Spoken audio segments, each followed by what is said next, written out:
All right, welcome back. Today we are going over the Buick Regal that I have been working on a while. It is Spencer's car, and he's going to kind of walk us through what this has taken to get to this point. It's definitely changed a lot in the last year. So to start off, you got a picture pulled up of how the car set when he got it. Yeah, this is when I bought it from my friend. It looked like this.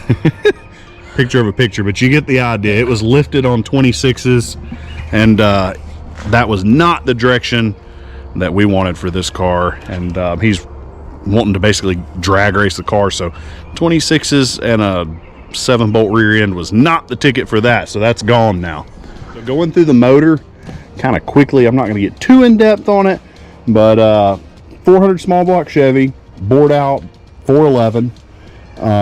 It is Holley 750 on it, Edelbrock intake.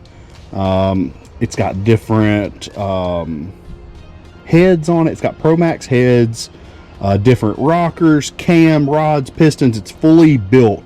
But the bad part is we have no idea with what, basically. Only stuff that we know is the stuff we can see. We tried to tear into it a little bit, but it runs great, so we didn't want to go tearing down a good motor that is making really good power. There was just no sense in it. We're a little conservative with the red line since we don't know what it is, but it's doing great. It's gave us no issues. So there's no reason to tear down a good motor. All right, moving on. Basically sums up most of the engine stuff. Talk to me about the suspension, because this car was lifted, what, 5 or 6 inches? Said a 6-inch lift, but I don't think it was quite a 6-inch lift, and had the 26s on. So we had a lot of alignment issues when we lowered it and put it on coilovers. So we have new control arms up here, but even then we still have adjustment to do for getting the alignment right. I don't want to be going down the track and go hard. What do they say the G-bodies do? Go left, the shuffle. Right. A G-body shuffle, that's right. All right, so I know this car had been sitting for a while. Walk me through the fuel system on it and start, I guess, at the tank, because I know that was a pretty big deal. Yeah, one of the issues that this did have, and since it set so long, it did have a fuel leak somewhere. We eventually found it. It was on the actual fuel tank. It had a metal tank. Metal fuel tank. Luckily enough, we ended up finding another one brand new for $160 and replaced that. That's actually insane that we able to source a part. I know it's from a newer company. It's not old stock or something, but still that they're still making a OE tank. And I tell you what, that tank looked good. Awesome. Fitment was not bad. It was perfect. Identical to OEM, and I mean, man, it was awesome for less than $200. Can't beat it. Can't beat it. All right, so fuel tank got replaced, and then I know you did some lines coming up front. Yep. It has been converted electronic fuel pump. It does have electronic fuel pump. So the factory one would have been down in there, so now it's in the back of the car also. So got a nice little pressure gauge on it. It's a dual feed to that Holley, and I believe that's working. Well, that's one of the few issues. We haven't really had any issue out of the fuel system once we got the fuel things fixed on it. So yeah, it's been whoever tuned this car. They had it right. Yeah, besides it was dialed back a little bit. Yeah. You had to do some messing. Oh, talk to us about that. So I was messing with this. It was over in my house, and it never was pulling exactly quite right. So I actually got tired of messing with the electrical, and that's when we started doing all the electrical and all that good stuff, and just ripped it out and redid it. So the carburetor. Talk about what we found on the carburetor. The carburetor it's a 4-barrel system, and the choke was stuck too, so we had to do some tweaking with it where all 4 barrels were opening. And once we did get it making real power with all 4 barrels opening, that's when we blew the rear end. It's making some power. First pass, yeah. We took it out on a back road and wasn't even really getting crazy with it, but romped down on it one time, and the rear end, the pinion, I wish I had a picture of it, but we've already gotten rid of the rear end, but the rear end, the pinion on it actually got into the case, and just, I mean, it ate it up quick. One pull and it was done. So that carburetor fix was a huge power gain. And the person before us was having that issue too, left and right. That's why he had it dialed back, but I wasn't sure that was why. So right, yeah, now we know for sure. All right, so there was a huge issue with this car. We found out relatively quick of some rust issues. So what all had to get done to fix that? You should see a picture of me standing in it right here. You know, there are huge holes right here, everywhere. All the floorboards, driver, passenger, both the rears that we cut out with a plasma cutter and welded some new stuff in. And, you know, we cleaned up the old rust as much as possible. And that's a job. If you have a car that has some rust, find one without rust. No, but in all seriousness, it took 2-3 weeks of hard plasma cutting, grinding, welding, shaping. I mean, because we didn't buy a whole replacement floor pan because a lot of it was still good. We were right on the line. We debated it. But we come to the conclusion, hey, it's going to be better off to repair what we have. Most of it's still solid, but I mean, he's not kidding. It had a hole that he could stand through. He's standing on the floor inside the car, which is not something you ever want. Which later you figured out that it was doing that because there were some seals leaking. Because it was actually wet when you pulled it out, right? It was. Well, even the front of the floor pan had holes, rust holes in it. So right. The water was getting in there, it seals, all kinds of issues. We had to rip the carpet out, put new carpet in. Yeah. Big job, but it's all fixed now. New pans in the car. It's all solid.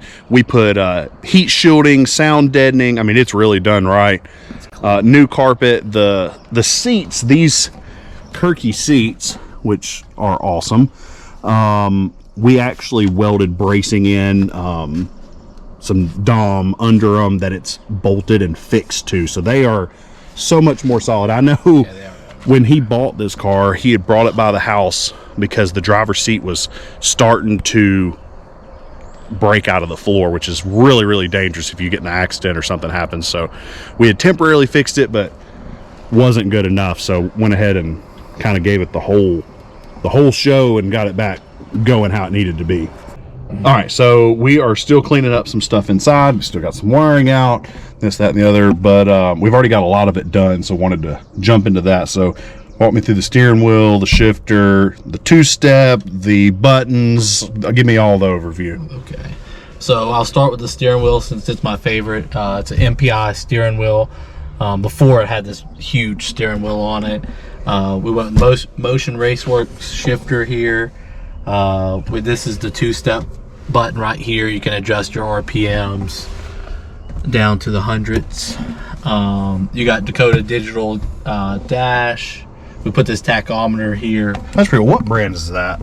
Do we remember? Equus. Equus, I think is how you say it. It was one of the cheaper ones, but we got to reading reviews about the different tachs, and that one really had good reviews. And I will say, as soon as we got it hooked up, not a single issue. We're sitting in Kirky seats, which really hug down tight on us.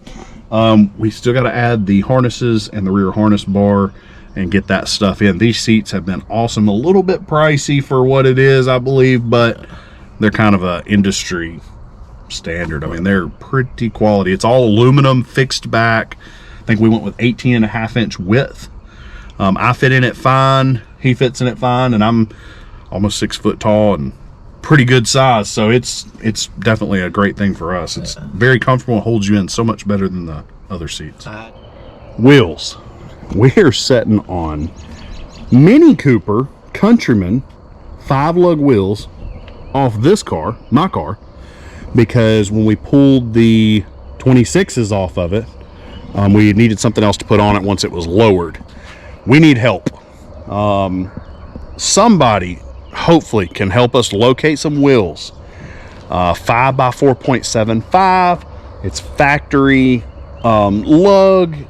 It's a factory size rear end, just way upgraded with that quick performance. But it still should pack factory tires on it. We're wanting to get some slicks on it, all that good stuff. But man, it is tough to find them. I talked to Custom Offsets today. It's not something they even carry. So kind of moving on. So if somebody's like, hey, I know all about G-bodies, that car needs blah, blah, blah, post it in the comments, and that will help us out greatly, because that's the point we're at. And Spencer's looked, I've looked, we've scoured Facebook Marketplace, blah, blah, blah, blah. We need some wheels. So talk to me about, we got to the point, we did a pull with it. The rear end failed after we got the engine running under full power and running good. And that led you to what? Kind of walk me through everything that went into that rear end, the different parts. I know some of it, but I'll let you navigate that. Yeah, so when you're looking for a rear end for this car, everybody puts a Ford 9 in it.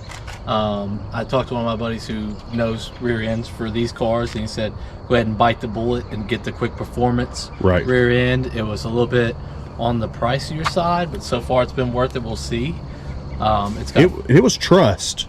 Yes. So it was a trussed rear end that was way beefed up from the original, which was awesome. What was the chunk that went into it? It was a Yukon, and it's 411 gears.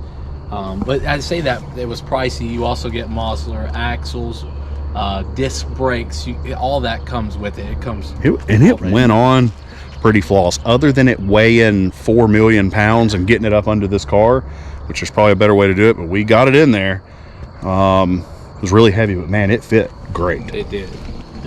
The brakes on this car had never worked in the rear. Since the day he bought it, didn't have rear brakes. It had some old drum brakes. Yeah, we really don't even know why, because we tried to adjust them, we bled them, blah, blah, blah, and they just flat didn't work. I think it was an issue in the line. One of the lines was getting old and breaking down, so you even put new stainless brake lines on it, the whole 9 yards, so that worked out. This small block, and let's hear it run.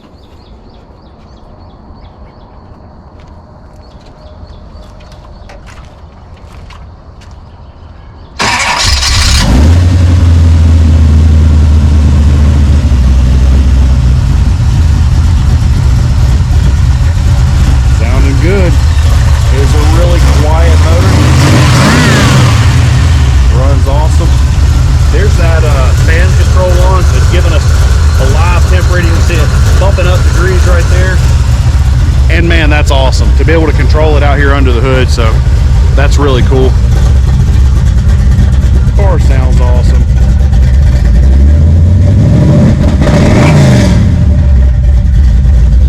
All right, so show us that two-step.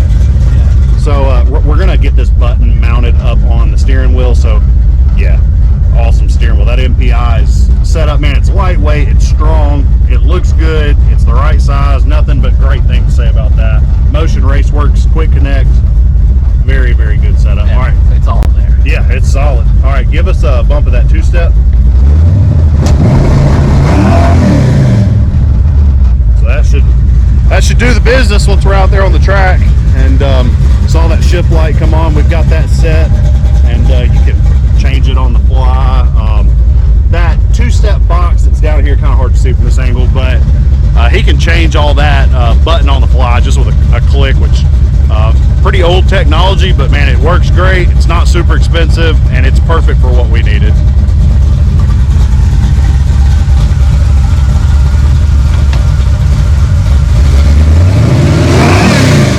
All right, so one of the other things is going to be this paint job. In the camera, it looks pretty decent, but it has imperfections. I'm not going to get all up on it and show that. Nobody wants to see imperfections in paint, but it's an older paint job. The car originally was white, right? I believe so. I think it was white, but it's got the crimson colors on it. It was originally from Alabama, so they were some fans. We like the color. It's time for a refresh on it, so that'll be something we're looking into. It. Awesome car. I appreciate y'all watching, and check it out. We'll get it out on the track before long. Spencer got to make a few passes last year in a Tesla, and so now he wants some small block Chevy power. Might be a little different. Yeah, I think this one will be a lot different. So hopefully we're gonna get that get the bug out there, get this out there, and tear it up. Go hit some Beach Bend Park, maybe do some Midnight Madness stuff, and just have a good time. I'm not out here trying to do crazy stuff racing, but I enjoy it for the sport. It's a great sport. There's good people in it, and that's why I'm part of it. So appreciate you watching. Our sponsor down there at the mailbox picking up checks. Yeah. Somebody's got to fund this. Yeah. What kind of motor's in this car? This is Brazil.